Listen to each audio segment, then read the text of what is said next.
Vamos a continuar, hermanos, en esta mañana, un tema que nos quedó pendiente culminar hace 8 días y es lo que es, en términos generales, la mortificación del pecado.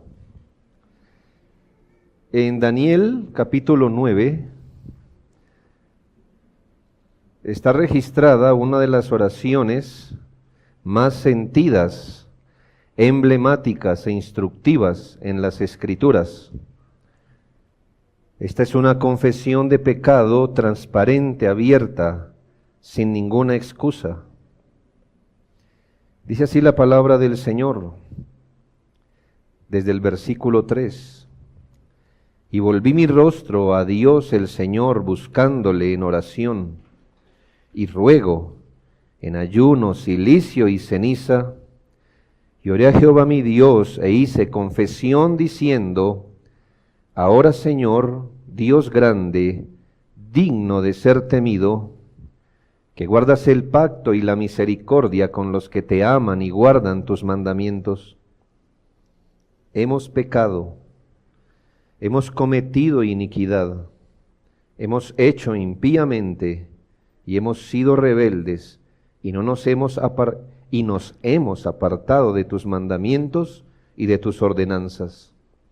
No hemos obedecido a tus siervos los profetas, que en tu nombre hablaron a nuestros reyes, a nuestros príncipes, a nuestros padres y a todo el pueblo de la tierra. Tuya es, Señor, la justicia, y nuestra la confusión de rostro, como en el día de hoy lleva todo hombre de Judá, los moradores de Jerusalén y todo Israel, los de cerca y los de lejos, en todas las tierras a donde los has echado a causa de su rebelión con que se rebelaron contra ti. Oh Jehová, nuestra es la confusión de rostro de nuestros reyes, de nuestros príncipes y de nuestros padres, porque contra ti pecamos. De Jehová nuestro Dios es el tener misericordia y el perdonar, aunque contra Él nos hemos rebelado. Y no obedecimos a la voz de Jehová nuestro Dios para andar en sus leyes que Él puso delante de nosotros por medio de sus siervos los profetas. Todo Israel traspasó tu ley, apartándose para no obedecer tu voz, por lo cual ha caído sobre nosotros la maldición y el juramento que está escrito en la ley de Moisés, siervo de Dios, porque contra él pecamos. Y él ha cumplido la palabra que habló contra nosotros y contra nuestros jefes que nos gobernaron, trayendo sobre nosotros tan grande mal, pues nunca fue hecho debajo del cielo nada semejante a lo que se ha hecho contra Jerusalén. Conforme está escrito en la ley de Moisés, todo este mal vino sobre nosotros, y no hemos implorado el favor de Jehová nuestro Dios para convertirnos de nuestras maldades y entender tu verdad. Por tanto, Jehová veló sobre el mal y lo trajo sobre nosotros, porque justo es Jehová nuestro Dios en todas sus obras que ha hecho, porque no obedecimos su voz. Ahora pues, Señor Dios nuestro, que sacaste tu pueblo de la tierra de Egipto con mano poderosa, y te hiciste renombre cual lo tienes hoy, hemos pecado, hemos hecho impíamente. Oh Señor, conforme a todos tus actos de justicia, apártese ahora tu ira y tu furor de sobre tu ciudad Jerusalén, tu santo monte, porque a causa de nuestros pecados y por la maldad de nuestros padres, Jerusalén y tu pueblo son el oprobio de todos en derredor nuestro. Ahora pues, Dios nuestro, oye la oración de tu siervo y sus ruegos, y haz que tu rostro resplandezca sobre tu santuario asolado por amor del Señor. Inclina, oh Dios mío, tu oído, y oye, abre tus ojos y mira nuestras desolaciones, y la ciudad sobre la cual es invocado tu nombre, porque no elevamos nuestros ruegos ante ti, confiados en nuestras justicias, sino en tus muchas misericordias. Oye, Señor, Oh Señor, perdona. Presta oído, Señor, y hazlo, no tardes. Por amor de ti mismo, Dios mío, porque tu nombre es invocado sobre tu ciudad y sobre tu pueblo.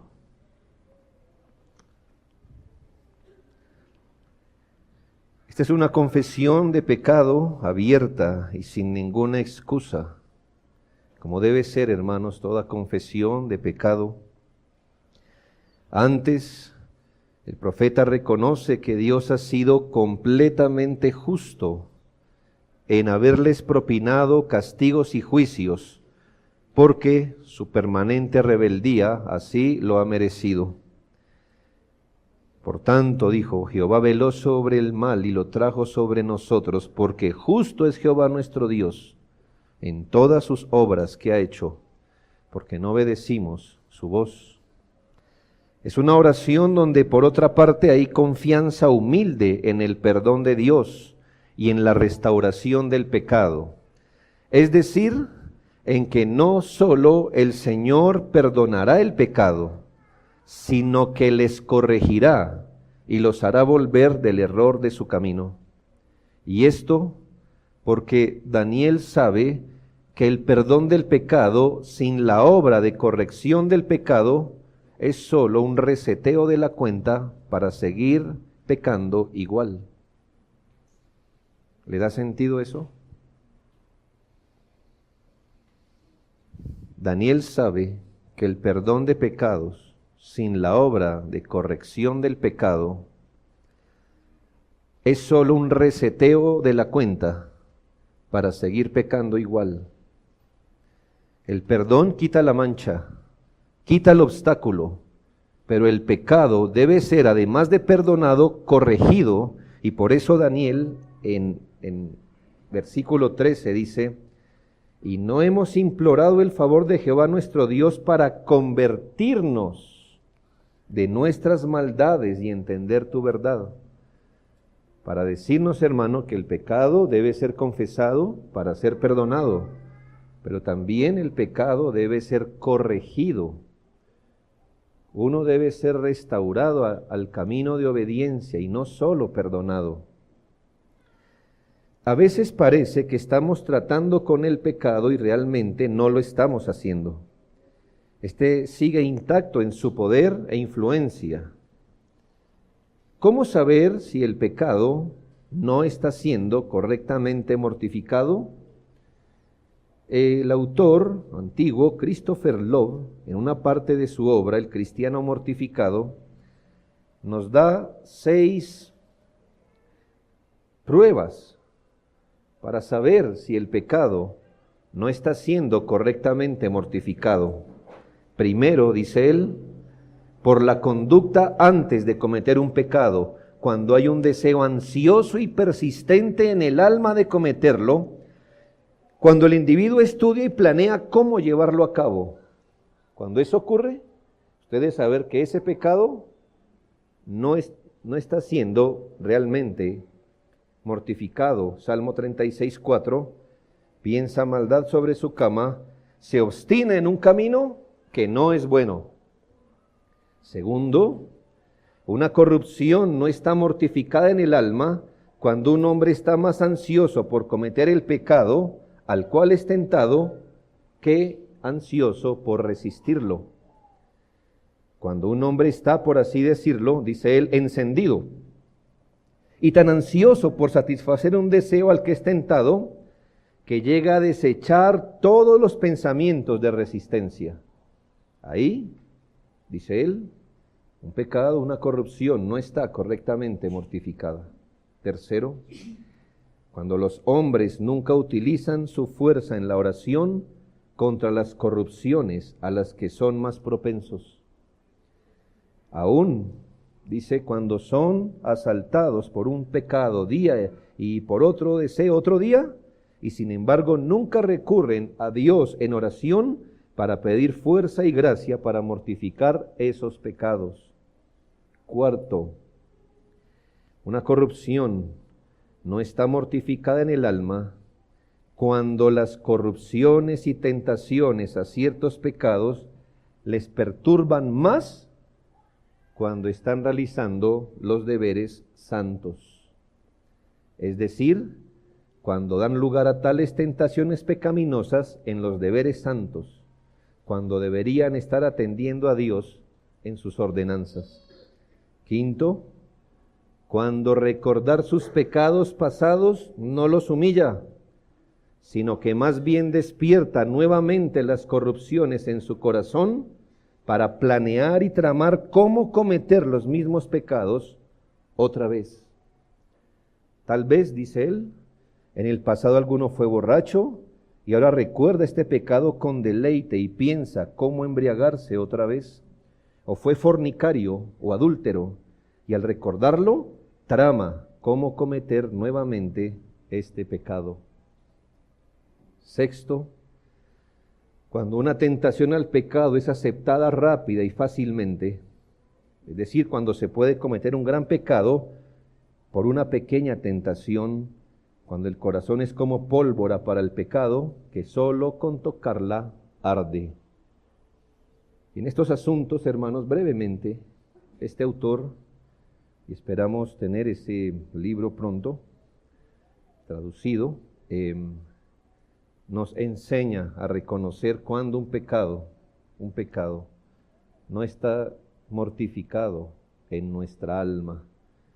Si resumimos eso, significa cuando el pecado sigue teniendo el mismo poder o influencia o furor en el corazón, la misma violencia en el corazón, significa que el pecado no está siendo desanimado, arrinconado, su poder más bien abastecido. La tarea de la mortificación del pecado en su aspecto general consta de 3 asuntos.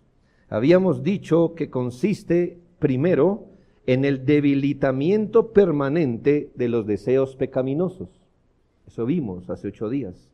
¿En qué consiste en su aspecto general la mortificación del pecado? Y hermanos, vamos a ir sobre esto de forma particular, hoy de forma general. Habíamos dicho que consiste primero en el debilitamiento permanente de los deseos pecaminosos. Ahora, ¿qué otro elemento incluye la mortificación del pecado?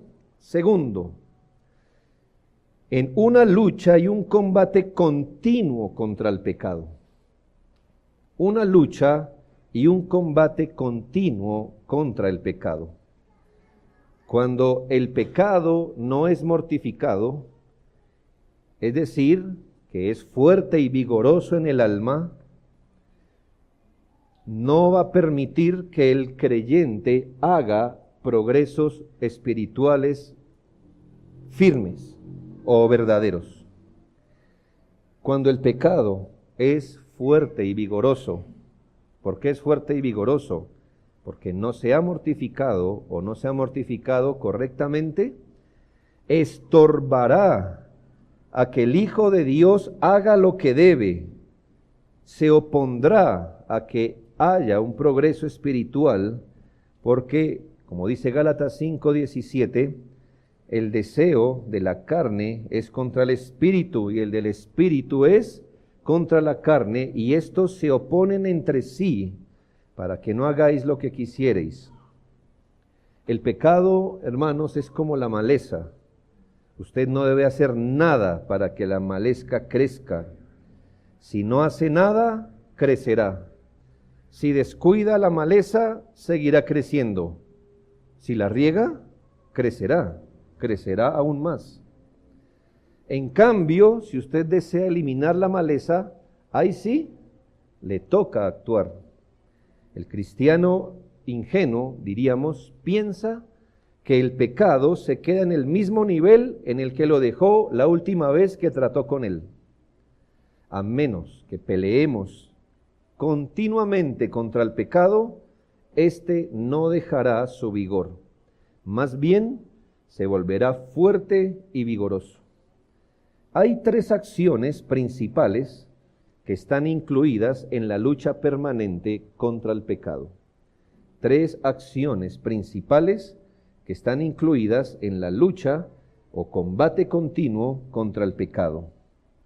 Lo primero, La lucha eficaz contra el pecado comienza con un permanente reconocimiento y una determinación inquebrantable de destruirlo por todos los medios posibles. ¿Qué incluye esta lucha? Dos cosas: permanente reconocimiento del pecado y una determinación firme de destruirlo por todos los medios posibles. Debemos recordarnos, hermanos, lo que es el pecado permanentemente. Es necesario rogar al Señor que podamos ver el pecado en su maldad, en su engaño y vileza. Si no conocemos cómo es el pecado, perdemos de vista lo que es.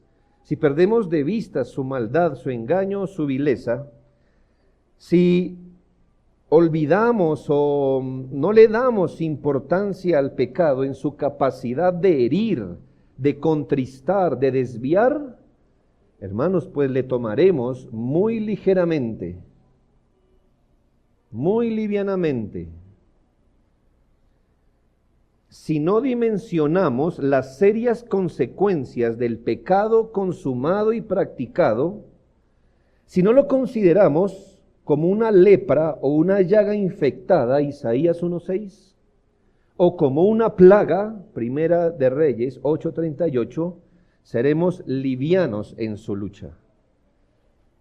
Nosotros, ninguno aquí, hermanos, ve el pecado como debería, pero debería hacerlo. Todos deberíamos rogar al Señor y esforzarnos permanentemente por ver el pecado como es.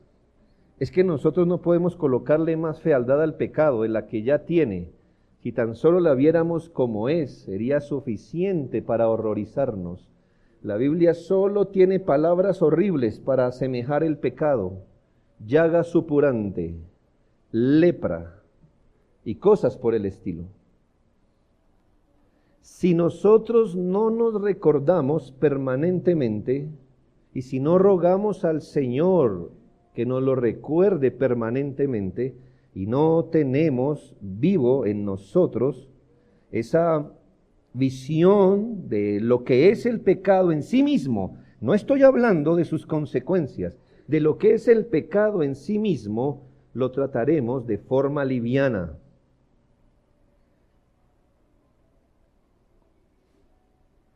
Por la observación, a veces concluimos y sospechamos que muchos cristianos tienen muy poco conocimiento del gran enemigo que llevan consigo en sus propios corazones.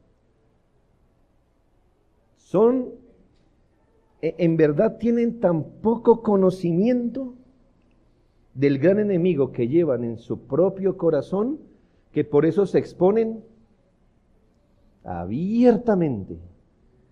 Es que es como un niño. Los adultos ya lo hemos visto hasta que no lo hemos aprendido.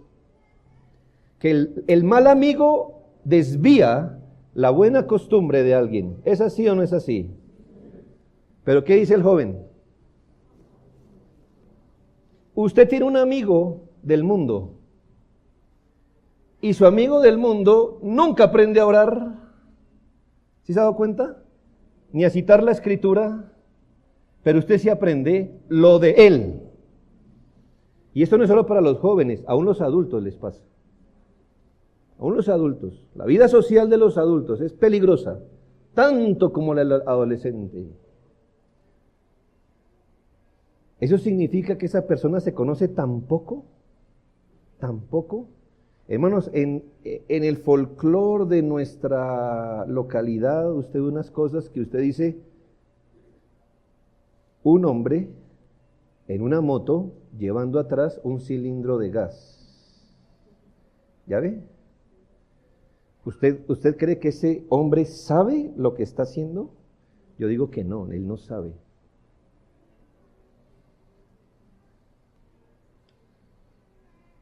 Él no sabe lo que está haciendo. Si él hubiera quizás estudiado y puesto atención en quinto de primaria, ¿qué hacen los gases? ¿Verdad? y le hubieran hecho el favor en su escuela de mostrarle al menos un pequeño video, entonces no haría tal cosa. Él no sabe con lo que está jugando.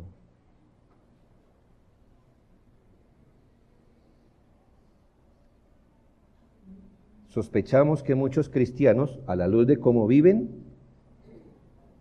tienen muy poco conocimiento del enemigo que llevan dentro, de lo que es capaz el pecado remanente que uno tiene. Y esto es lo que les hace estar dispuestos a exponerse y a justificarse a sí mismos y a volverse impacientes cuando alguien les reprende y los amonesta, porque no se percatan del peligro real que están corriendo. Por eso David ora en el Salmo 51:3, porque yo reconozco mis rebeliones y mi pecado está siempre delante de mí. Mire el grado de reconocimiento que tiene David de su pecado. Él sabe que su pecado está, ¿qué, hermanos? Permanentemente delante de él. Esto es bueno saberlo y esto es bueno que lo entendamos. El pecado no es un asunto ocasional que nos visita cada hora o cada tercer día. Yo reconozco que mi pecado está siempre, siempre. Mi pecado está siempre delante de mí. El creyente que no entiende esto y que no vive como si lo entendiera, es un ingenuo. No es más que un niño, no es más que un hombre en una moto cargando un cilindro atrás, fumando. Porque yo también lo ha visto, ¿no? Ah, bueno.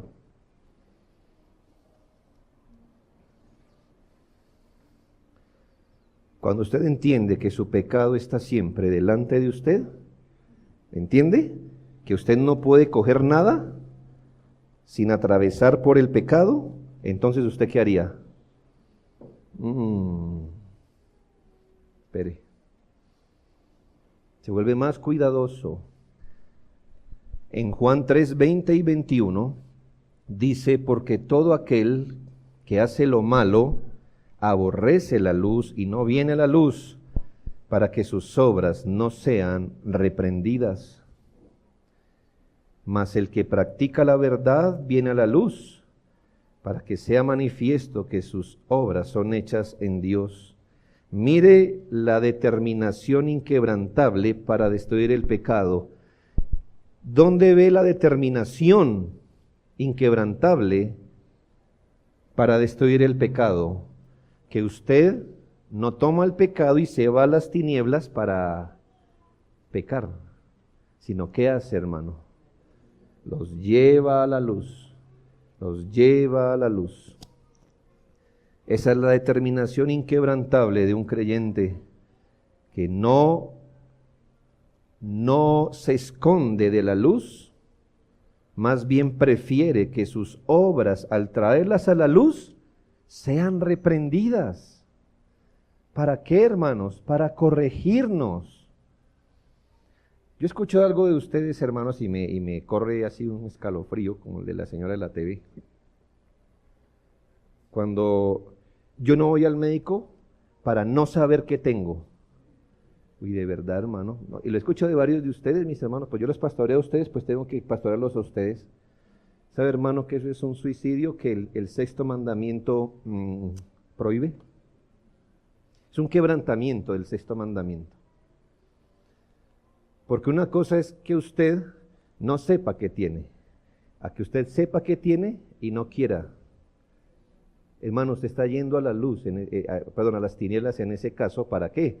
No, porque es que si usted no va al médico, la enfermedad para ahí, ¿verdad? Ella solo se expresará si va al médico, tranquilo. ¿Es así? ¿Funciona así, hermanos? No, hermanos, usted está así. Y por eso algunos de ustedes, cuando ya van al médico, le dicen, pues, haga el testamento y punto, ya. Próximo paso, el testamento. Pero, hermanos, el cuerpo, ya usted verá, mi punto es el alma, hermanos. El mismo hecho que usted no quiera que sus obras sean reprendidas, es su propio corazón diciéndole que usted está en una conducta o en un camino de pecado errado. Usted no podrá luchar con el pecado si tiene eso en su corazón. Eso no es tener una comunión abierta con Dios. Eso no es tener intimidad con Dios. Eso de tener guardados con Dios, eso no puede ser. Es más, usted no lo tiene ya. Dios sabe. Pero usted tiene que tratar a Dios como si usted supiera que Él lo sabe.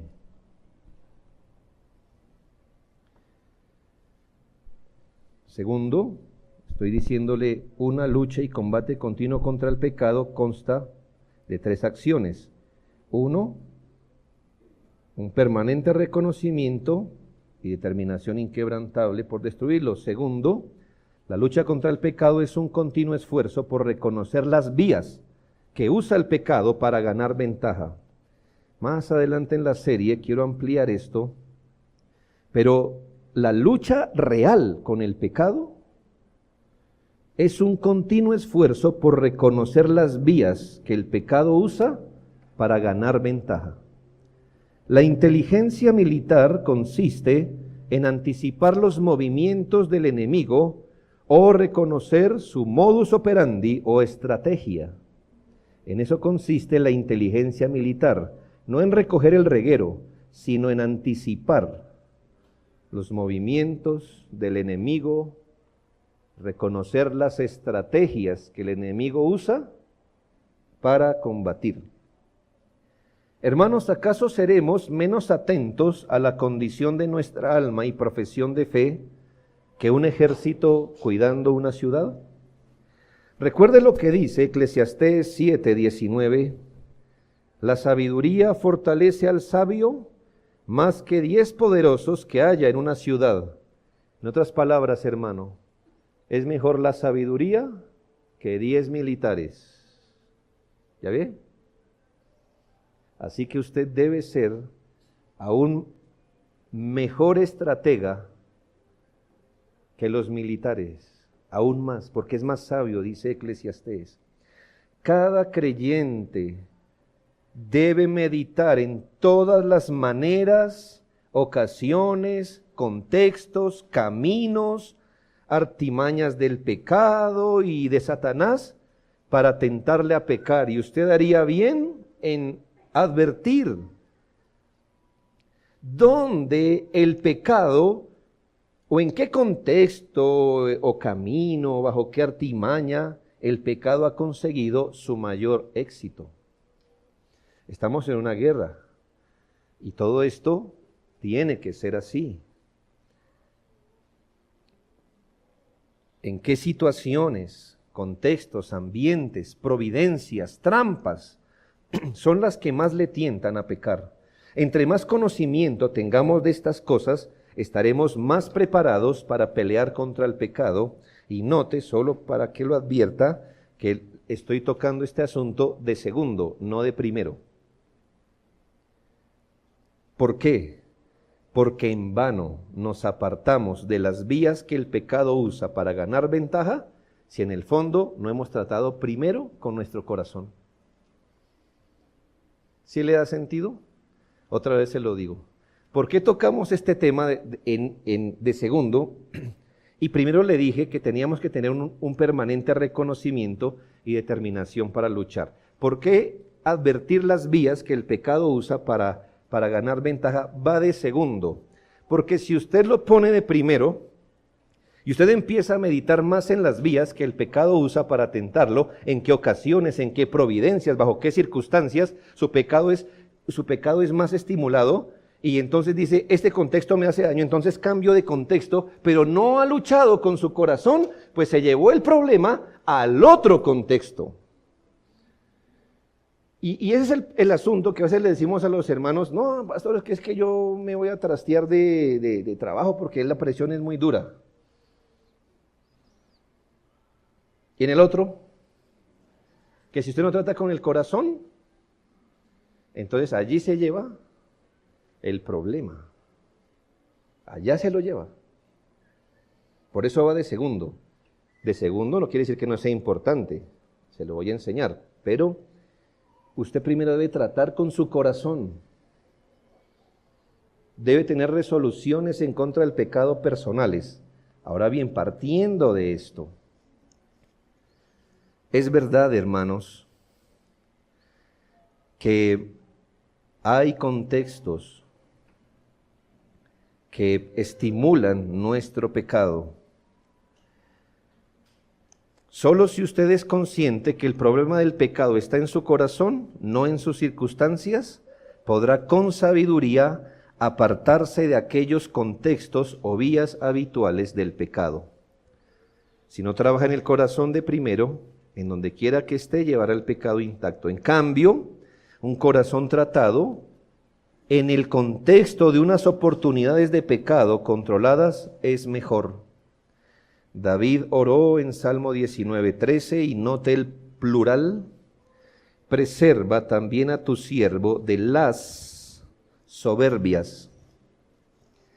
¿Por qué David no oró, Señor, líbrame de la soberbia general, sino de las soberbias? David tenía en su mente una dimensión más amplia de que a él lo atacaba la soberbia por diferentes vías. Había una soberbia que le venía por un lado y había una soberbia que le venía por otro lado y venía una soberbia por el otro lado. Entonces él dice: guárdame, Señor, presérvame de las soberbias, que no se enseñoreen de mí, entonces seré íntegro y estaré limpio de gran rebelión. Hermanos, si usted es una persona que está luchando con su pureza, le voy a colocar un ejemplo. ¿Sabe qué contextos debe evitar? La conversación de los impíos, por ejemplo. ¿Lucha con la pureza? ¿Con pensamientos equivocados, difíciles, morbosos?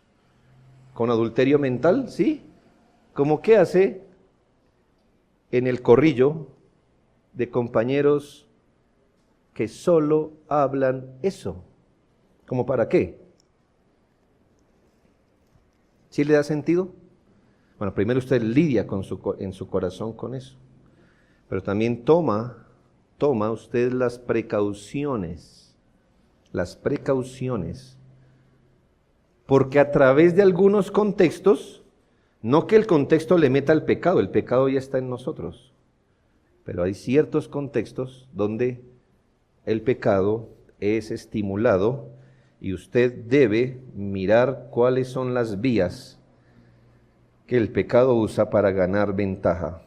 Usted, por ejemplo, como mujer, se da cuenta cuándo es que resulta después pidiendo perdón por tratar indecorosamente a su esposo, por la falta de respeto, porque usted piensa que gritarlo a él hace parte de su labor como esposa y madre de su esposo.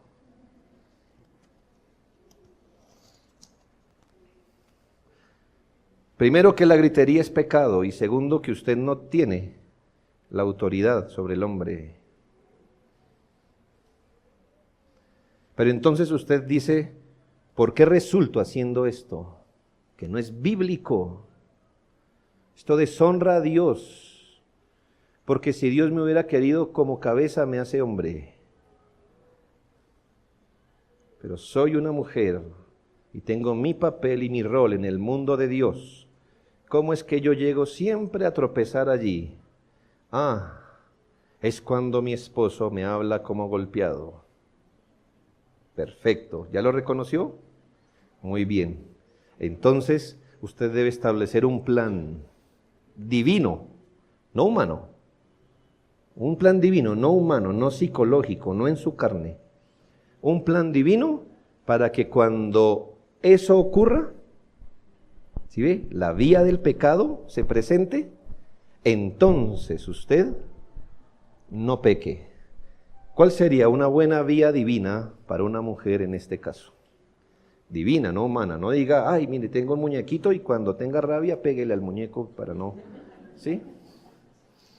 Sí, hermanos, cuando acá en el cristianismo estamos usando cosas. Bueno, se me ocurre una, hermano. La blanda respuesta quita la ira.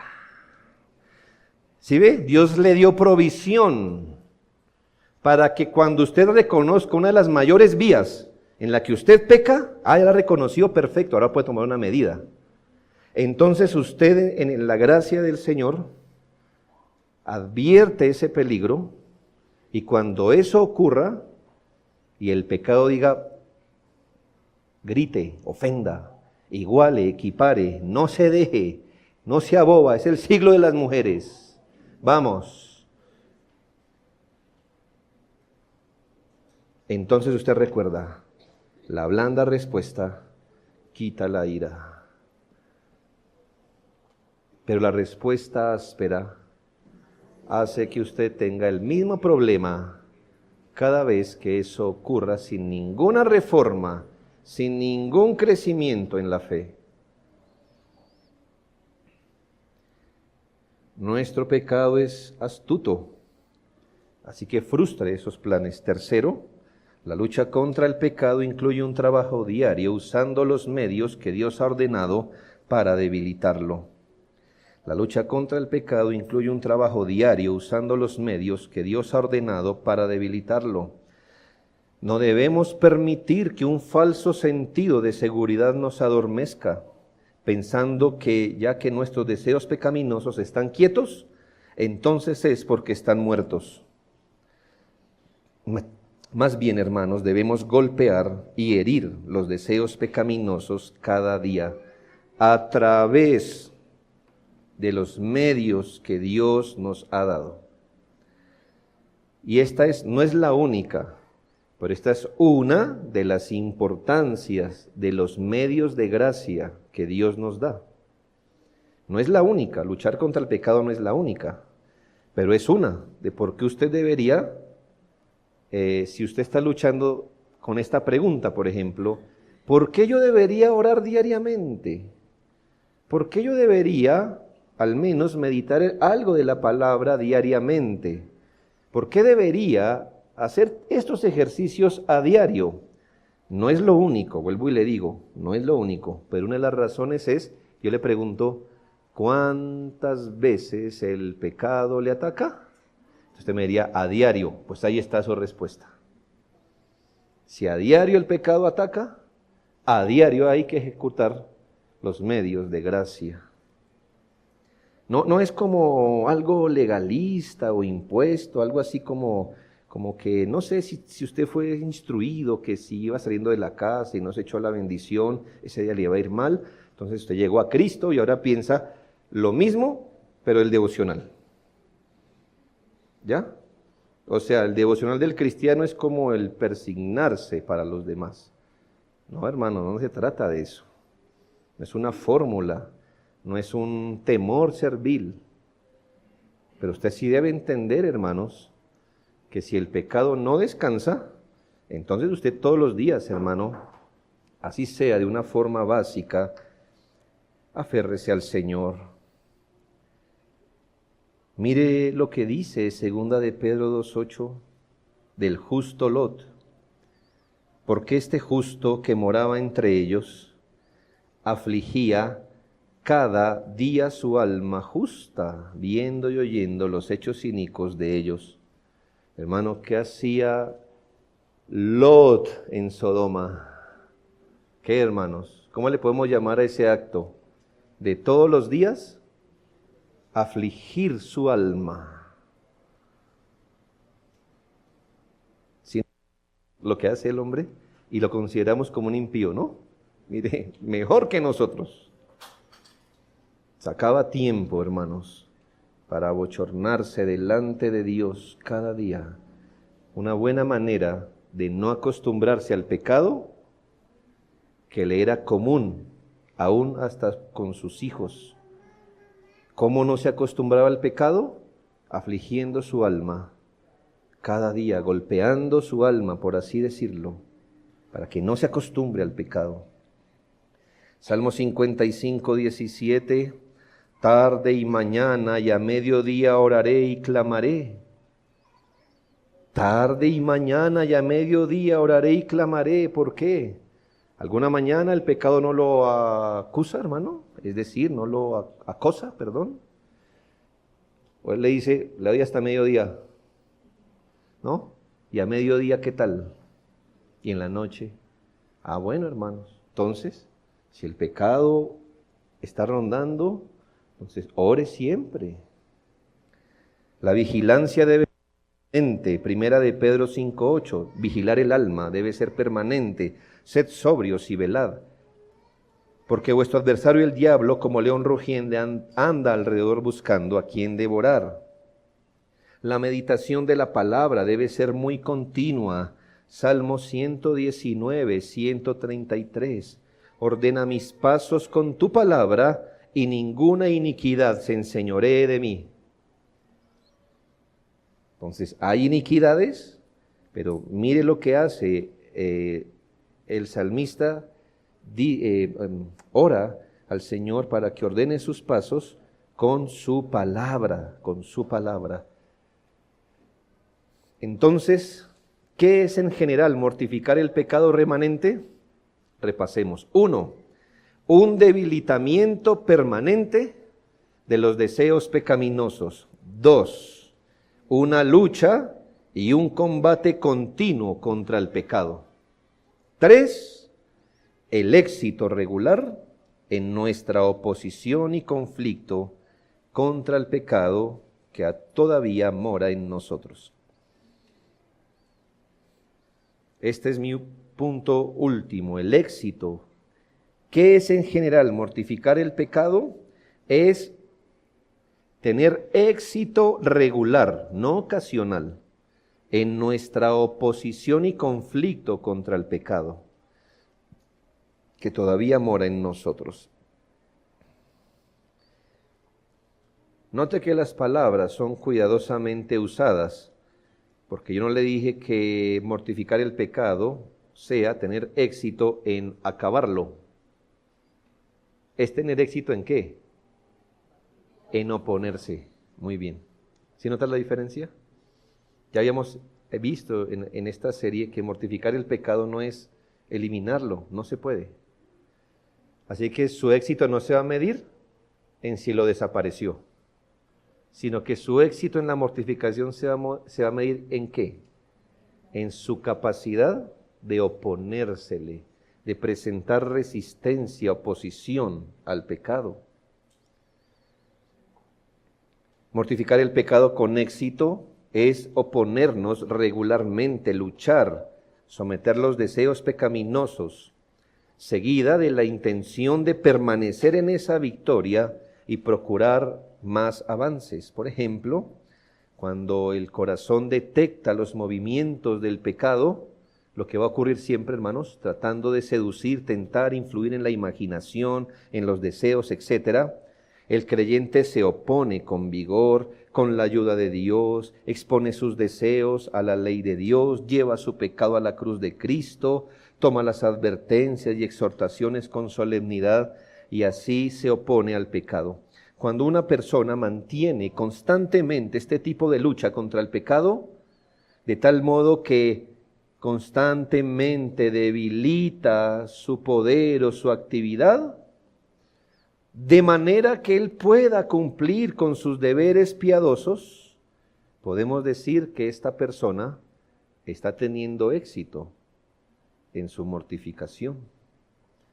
Aquí ninguno de nosotros, nadie aquí, no piense eso, nadie aquí tiene fácil el deber de orar, por ejemplo. Nadie aquí, nadie. Nadie aquí ora con facilidad. Y yo no lo conozco exactamente cómo es su experiencia, pero conozco la Escritura y sé que orar no es algo que hacemos con, fácil, 2, 3 horas. ¿Me hago entender? Así que todos debemos presentar una lucha. Pero sí le puedo decir que aquí hay creyentes que oran y aquí hay creyentes que no lo hacen como deberían. ¿Qué significa eso?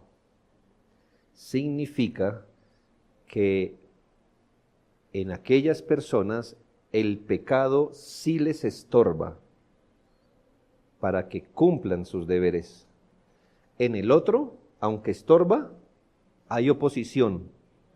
Y a pesar de eso, se cumple el deber. Entonces se puede decir que uno es más exitoso que otro en la medida no en que el pecado no ataque, sino en la medida en que nos podamos oponer y no interrumpa en nosotros el cumplimiento de nuestros deberes. Cuando la vida cristiana empieza a evidenciar un rumbo de vida corregido, unos impulsos detenidos, concupiscencias arrinconadas, más alerta, más sensibilidad, se puede hablar de un éxito en la mortificación. ¿Cómo se opone el creyente al pecado? Dos maneras le aconsejo siempre. ¿Cómo oponerse al pecado? Uno, este debilitamiento de la raíz del deseo pecaminoso es realizado principalmente por la implantación, la morada habitual y el estímulo de la vida espiritual de gracia. Este debilitamiento de la raíz del deseo pecaminoso, esta oposición eficaz del creyente al pecado, viene por la implantación, la morada habitual y el estímulo de la vida espiritual de gracia, la cual, hermanos, está en oposición contra los deseos malos. Por ejemplo, un ejemplo para que podamos entender un poco mejor lo que es esto. Es por la implantación y morada habitual de la humildad que el orgullo es debilitado. Es por la implantación de la humildad, por la morada habitual de la humildad, porque delante de Dios busco cómo estimular ser humilde en el Señor, que el orgullo va a ser debilitado. Eso no es solo orando, hermanos. Orando está bien, por supuesto, tan necesario. Pero solo la humildad implantada, haciendo morada y estimulada, va a vencer el orgullo o lo va a arrinconar. En una forma semejante, por ejemplo, la paciencia, la implantación de la paciencia, la morada habitual y el estímulo de la paciencia tratará con la impaciencia o la intolerancia. Es sólo por la pureza de mente, por la implantación, la morada habitual y el estímulo de la vida de pureza, que la impureza será combatida. La mente celestial implantada, haciendo morada habitual y estimulada, tratará con la mente carnal y del mundo. Y así cada día, cada momento, nos podemos oponer al pecado. Y segundo, ¿cómo más un creyente se opone al pecado? El pecado también es desanimado cuando permanentemente nos dolemos por ellos y los llevamos a la cruz de Cristo. Aun aquellos pecados que ya han sido tratados, un permanente ponernos a cuentas con Dios, confesar el pecado con conciencia, avergonzarnos como hacía Lot, entristecernos a diario, volver a renovar delante de Cristo el pensamiento contra el pecado, contra el mundo, la carne, pidiendo no solo el perdón, sino la corrección, evidencia que el pecado está siendo tratado como el Señor ordena. Cuando permanentemente llevamos nuestros pecados a la cruz, los desanimamos. Cuando una y otra vez nos avergonzamos delante del Señor. Cuando una y otra vez los confesamos, cuando volvemos a renovar nuestros pensamientos contra el pecado delante del Señor.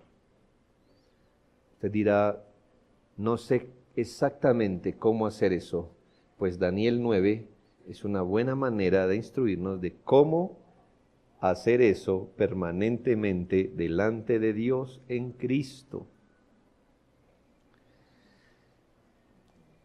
Hay un trabajo espiritual, no hay perfección, pero hay avance. Hermanos, yo mismo no pretendo haberlo alcanzado, pero una cosa hago, olvidando ciertamente lo que queda atrás y extendiéndome a lo que está delante, prosigo a la meta, al premio del supremo llamamiento de Dios, que es en Cristo Jesús. Dios nos ayude, hermanos, en esto. Por eso debemos poner nuestra vida en manos del Señor y esforzarnos por mortificar los deseos pecaminosos que batallan contra el alma. Oremos al Señor.